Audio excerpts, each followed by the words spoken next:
Hi everybody, my name is Hemmings and I'm going to be doing a short rug hooking demo for you today. This video is sponsored by Eastern Edge Gallery and Studios in St. John's, Newfoundland. I'm currently their summer artist in residence, so I just wanted to thank them for the support and for making this possible. This demo is going to take place in 4 steps, so you can follow along through the video, or I'll put the time codes here and you can just click on the step that you're looking for. Step 1 is how to prep your burlap. Step 2 is how to draw on the design. Step 3 is the actual techniques of rug hooking, and step 4 is how to finish your edges. Okay, so step 1 is prepping our material. So I have some burlap here. I actually just got this from Dollarama. It came in this size of a sheet. Normally I work a lot bigger than this, but this was a good enough size for just demonstrating to you. So if you look at the burlap, you can see how the edges are really fraying a lot. And if you don't do something to them before you start rug hooking, they're just going to keep fraying a lot more. But there's a couple of ways that you can deal with these fraying edges. Kind of the more professional way to do it is to take this burlap to your sewing machine and sew a zigzag stitch along the edge of the burlap, and that'll stop the ends from fraying out. However, the way that I normally do it, sort of the little quick cheat way, is I use some masking tape and I put it on the front and back of the burlap and just hold those fraying edges in place. So I'm going to do that now. So I'm just going to get a strip of masking tape that's as long as the side of the burlap. And I'm just going to press it right along the edge. And then I will take another piece and attach it on the back of that first piece. Okay, so now what I have is one side of the burlap that has tape on the front and the back. So I'm just going to do that to all the edges now. Okay, so as you can see now, all of the edges are taped over, and that just means that it shouldn't unravel at all. So step 2 is to draw on your image. I guess technically step 1 and step 2 could be done in either order, but I just like to make sure my burlap's not unraveling before I start drawing. So the series of rugs that I've been hooking recently are largely inspired by different kinds of municipal signage that I've been finding around town, here in Newfoundland, and also away in Ontario where I've been living for the past little while. The rug that I'm going to do today for a demo for you is going to be based on a sign from the Sugarloaf Path. It's just a sign with an arrow and it says viewpoint. I'll insert a photo here so you can see it. So there's a couple ways that you can transfer your image onto the burlap. I usually draw mine, so I just take a Sharpie and go straight at it. Other ways you could do it is you could set up a projector to project your image onto the burlap and then trace it. Or you could use graphite paper, have your image on regular paper, and just use the graphite to transfer the image onto the burlap. Okay, so I'm gonna just draw mine now. Oh, one more thing to keep in mind is at the end, the way that you finish the rug is you fold and sew the edges of the burlap under themselves. So you have to make sure that your burlap is larger than the image itself. So normally I start by giving myself a border.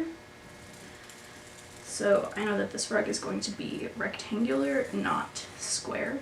So my border is going to be a lot wider than it is tall. So I'm not too concerned with having straight lines, but if you are, you could use a ruler or just try to follow the grid of the burlap itself.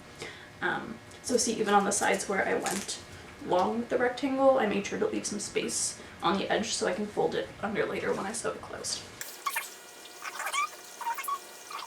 Another thing to keep in mind is that at the end, you're not going to see what you drew. So if you draw a line and you don't like it, you can draw a different line over top, as long as you make sure you follow the right one when you're hooking.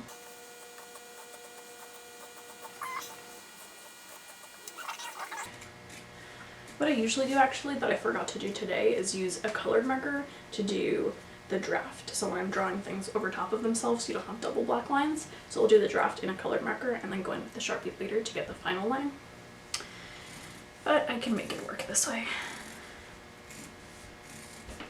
Okay, so it says viewpoint, and there's an arrow, and I have my outside boundary. So step 3 is the longest step, but it's also arguably the most fun. It's the actual rug hooking part. So for this, you're going to need a couple tools.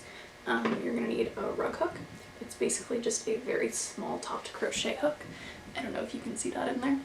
A pair of scissors, and some yarn. So what I'm going to do is I'm going to do the words and the arrow in this white, and I'm going to do the background in this orange color. So what you're going to want to do is cut off a length of yarn and get your hook. And you're going to take one hand with the yarn behind the rug, and the hand with the hook is going to be on top of the rug. And you're just going to put the hook down into a hole. And then you're going to catch the yarn on it and pull the yarn up through the hole. So I don't know if you can see that there. I'll shoot some close-ups after. And then you're just gonna pick another hole nearby, put the hook into the hole, and pull the yarn up. And that's basically all there is to it. The only things to keep in mind are, okay, I'm gonna get really close actually. So you're putting the hook into the rug, into the burlap. I'm gonna start over. So you're putting the hook into the burlap, catching the yarn from behind and pulling it to the front. And then you're going to go into the next hole and do the same thing. And you're gonna start to get these little loops. And it's up to you really. If you want the loops to be small, you could make them much taller. You could try to keep them consistent, or you could vary it. I'm going to try to keep them fairly consistent, but maybe the hoops on the letters are going to be taller than the hoops on the background, just to create some interest. Another thing, I find that I like to hook with the burlap just kind of loose, but a lot of people like to do it in a frame. So if you have an embroidery hoop that you could snap the burlap into, that would keep the fabric nice and taut, and it'll make it easier to go in and out with the hoop. Personally for me, where the rugs that I do are usually so large, it doesn't make sense to try and contain it within a hoop. So I've just gotten used to doing it with the fabric loose.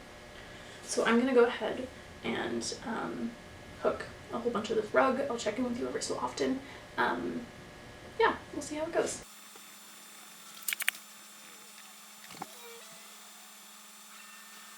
Okay, so I just got to the end of my V here, and what I wanted to say was the way that we started with the yarn pointing up the top is the way that we want to end it. So I have my loop here. I don't need any more of this white for this section, so I'm going to cut the thread off the back free, and I'm going to leave the end hanging out the top. So what we're going to do is the whole time we're going, we're going to leave all of our ends sticking out the top, and at the end we're going to come back and cut them all off, and that's what's going to make sure that the rug doesn't unravel.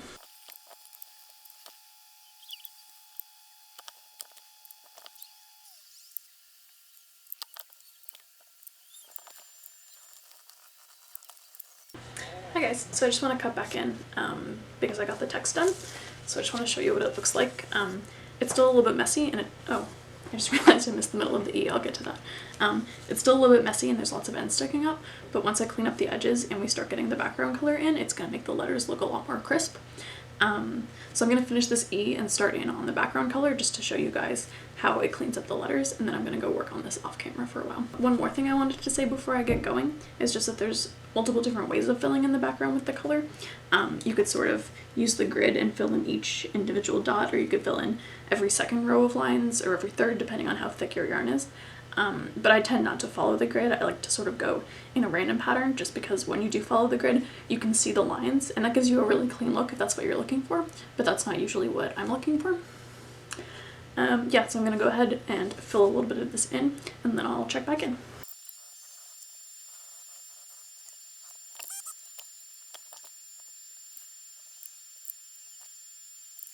Hey guys, so I just finished filling in the background around the letter V, so I just wanted to check in and show you guys what it looked like. So I filled in the background, not following the line pattern, just sort of randomly filling it in, and then I went in with the scissors and cut off the fluffy ends that were sticking out from both the orange and the white.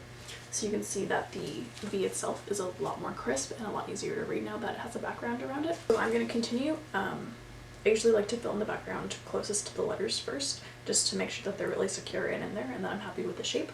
Yeah, so this is where I am for now. I'll take some photos to put in as I continue to go, and then we'll come back when I have the whole rug done and I'll show you how to finish the edges. Thanks. Hey guys, welcome back. So as you can see, I've finished the body of my rug. I swapped out that orange color for this darker burgundy color because it was easier to see the white text on it. Also, I didn't have enough orange, so that was a goof on my part. So this is what it looks like. I'll give you a little view. And this is what it looks like from the back.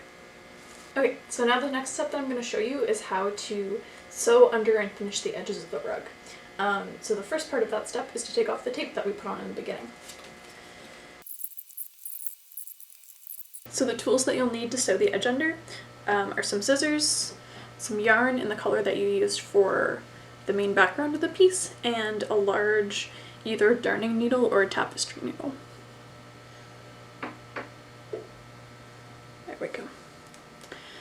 So now what we're gonna do, I'm actually gonna cut some of this excess off because that's a bit thicker than I need. This is pretty good.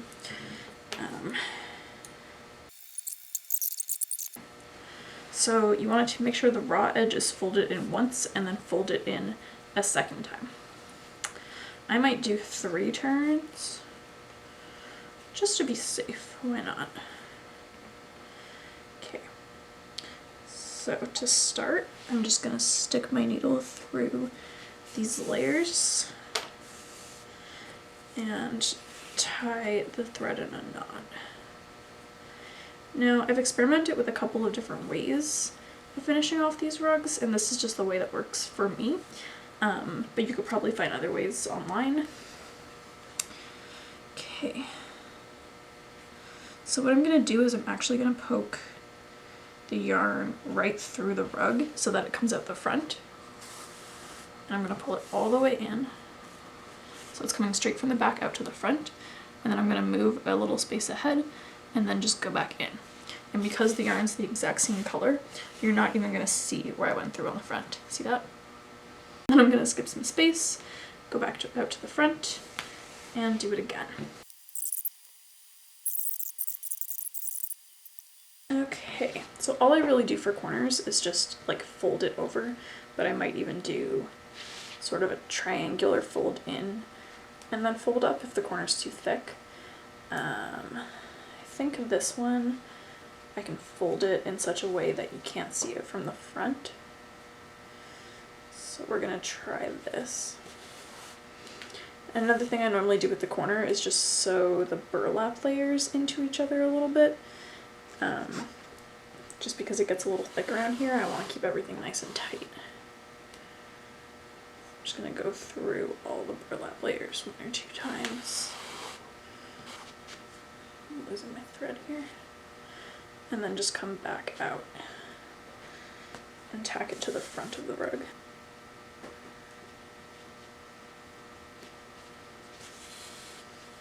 There we go. So that's the corner and the top done. I'll keep going now and check back in when we're finished. Okay, as we're nearing the end now, I'm just making sure that all of my edges are tucked in, and then I'm keeping my tension really tight and consistent. Okay, so now I'm just gonna tie it off. I'm just gonna go back in through a couple layers of burlap, keep it tight. I'm just gonna pull it up through some of the excess burlap, wrap the yarn around the needle, and tie a little knot. And that's my rug. Okay, you can see from the top, you can't see any of the burlap. And then from the back, all of the edges are clean and tight. If you didn't want any of this back to be available, you could probably put just hand stitch a piece of felt onto the back. And if you wanted this to be an actual rug for the floor, I would probably recommend that you do that, and then that you put maybe a layer of rubber on top of that so it won't be slippery. Yeah, this is the rug. Okay, so there we have it. This is the rug. Completed, front, back.